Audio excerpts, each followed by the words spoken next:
Okay, one thing I suggested in my classes was to take an account of how many marbles there are in each jar. We've got jar A contains 6 green, 4 red, and 2 blue marbles. There are a total of 12 marbles, so A has 12, especially if we're using it to answer 6 questions or so on the same information.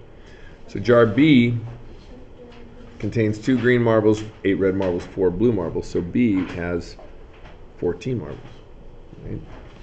So based on that information, we've got Joe here choosing a green marble from jar A and.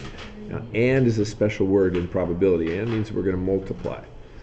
Okay? If we're doing something and another thing consecutively, we're going to multiply the probabilities of both of those separate events. So jar A, we're choosing a green marble from jar A. Well, there's 6 green marbles.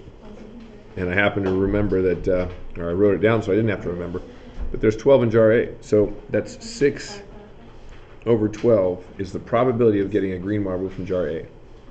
But then I'm going to follow that up and also do a blue marble from jar B. Well, there's 2 blue marbles out of 14 in jar B. So we're multiplying that by 2 over, I lied to you, that's wrong one, 4 blue marbles. Glad we caught that. Thanks for pointing that out. So that's not a 2.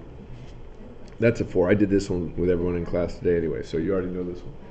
So all we got to do now is reduce, and 6 and 12 reduce to 1 over 2, and 4 and 14 both have a 2 in common, so that's 2 out of 7.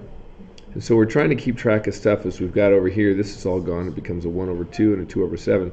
Well, I can still reduce this 2 with that 2, leaving me with just a 7 on the bottom for a total of 1 over 7.